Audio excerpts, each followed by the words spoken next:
ડીસાના વાસણા દૂધ મંડળીમાં સાધારણ સભા દરમિયાન થયો હતો હુમલો। સાધારણ સભા દરમિયાન બંને જૂથોએ આમને સામને કર્યો છે હુમલો। ભાવ વધારાને લઈને વાસણા દૂધ મંડળીમાં સાધારણ સભા યોજાઈ હતી। સાધારણ સભા પત્યા બાદ અંગત અદાવતમાં થયો હતો હુમલો। સામસામે હુમલામાં પૂર્વ ચેરમેન પોપટભાઈ ભરવાડ દ્વારા ડેરીના મંત્રી રસિકભાઈ પર કર્યો છે હુમલાનો આક્ષેપ। સામસામે હુમલો થતા ઇજાગ્રસ્ત ડેરીના મંત્રી રસિકભાઈ જોશી તેમજ સામસામે જૂથના પૂર્વ ચેરમેન પોપટભાઈ ભરવાડને સારવાર અર્થે ડીસા સિવિલ હોસ્પિટલમાં ખસેડવામાં આવ્યા હતા। હુમલાને લઈને ડીસા તાલુકા પોલીસ ડીસા સિવિલ હોસ્પિટલ ખાતે પહોંચી વધુ તપાસ હાથ ધરી છે। જેકેએસવી ગુજરાતી સાથે ભરત ઠક્કર, ડીસા। આજે અમારે વાસણા દૂધ મંડળીની વાર્ષિક સાધારણ સભા હતી। વાર્ષિક સાધારણ સભામાં એજન્ડા મુજબ કામ કરવામાં આવ્યું।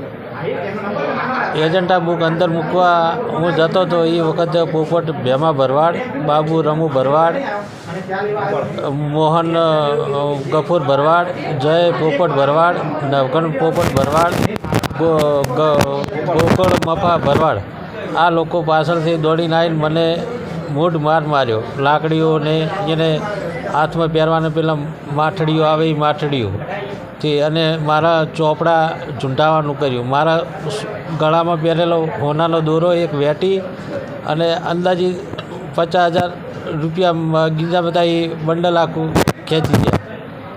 કારણ શું હતું હુમલો કરવાનું? કારણ એને આ સાધારણ સભા બુક લઈને જતું રહેવું હતું। બરાબર। જૂના ચેરમેન આ અહીંયાને જ ખોટું કર્યું છે। એ બાબુએ ને એ પોપટે જ ખોટું કર્યું છે ગામમાં। શું કર્યું છે ડેરીમાં? ડેરીમાં કૌભાંડ કર્યું છે। અહીંયાને કર્મચારી હતા, અહીંયાને બાબુનો કર્મચારી હતો અને પોપટ ચેરમેન હતો। ગામ ભેગો થઈ અહીંયાને છૂટા કર્યા। એટલે ચમ અમને છૂટા કર્યા, અમને પાછા લ્યો, અમારું નામ લખો। એના માટે મેં કીધું ભાઈ ગોમ કરે એ થાય, તમારું મારું કોઈનું હેડે નહીં આમાં। એટલે મને માર્યો। મારું નામ પોપટભાઈ ભેમાભાઈ ભરવાડ છે, વાસણા જૂના ડીસા। આજ રોજ વાસણા જૂના ડીસા દૂધ મંડળની સાધારણ સભા હતી। તો એ વખતે અમે સાધારણ સભામાં હતા એટલે મંત્રી પાસે અને એ લોકો જોડે અમે હિસાબો માગ્યા કે ભાઈ 95 લાખની તમે ઉચાપત કરી છે, 95 લાખની, તો આજ દિવસ સુધી તમે ભરી કેમ નથી? બરાબર। તો એ ઉચાપતને તમે અને અમે હિસાબો માગીને એમના માટે અમે સહયું કે ભાઈ તમે અમને કાગળો આપો, એને હિસાબો આપો। તો એ લોકો હિસાબો ના આપતા મને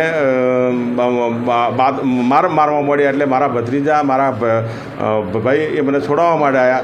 તો અમારા ભાઈઓને અને અમને ભાઈ લોખંડની પાઇપો મારી અને ભાઈ જોડે મારી જોડે 1 તોલા સોનાનો દોરો હતો, 20,000 રૂપિયા રોકડા કેશ હતા, એ લઈ લીધા, ખિસ્સું પાડી નાખ્યું।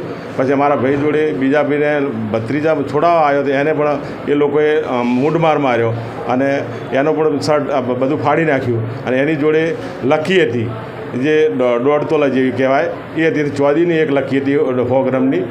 એટલે એ બધું લૂંટી લીધું અને 20,000 રૂપિયા જે મારા લૂંટી લીધા। મારા ભત્રીજા મોહન છે એને પાઇપ લોખંડની મારી એ લોકોએ બધાય। અને એના જોડે પણ 3 તોલાનો સોનાનો દાગીનો હતો। હા, અંગત અદાવતમાં એ અમારા ઉપર અંગત અદાવતમાં એમને હુમલો કર્યો। કારણ કે અમે હિસાબો માગતા હતા 12 મહિનાથી અમારી જોડે। 12 મહિનાથી અમે હિસાબો જોડે મહેરબાન કલેક્ટર સાહેબને, જિલ્લા રજિસ્ટર સાહેબને, ડીએસપી સાહેબને અમે પણ 12/8/2024 રોજ જાણ કરેલી હતી, પત્રો લખેલા હતા, ફરિયાદો દાખલ કરી હતી। છતાં પણ એ એટલા રીઢા ગુનેગારો છે કે આજ દાડા સુધી કોઈ જવાબ આપ્યો નથી। અને અમારા જે દૂધ છે, દૂધ ગ્રાહકો છે એ લોકોનું આ દિવસ સુધી ચૂકવણું કરવામાં અને એની ઉચાપત કરવામાં એ લોકો ખૂબ ગેરરીતિ કરી છે। અને મંડળીની અંદર ગેરરીતિ કરવાને લીધે જ આ બનાવ બન્યો છે। એના હિસાબો માગવાને લીધે આપ લોકોએ આવું કર્યું છે।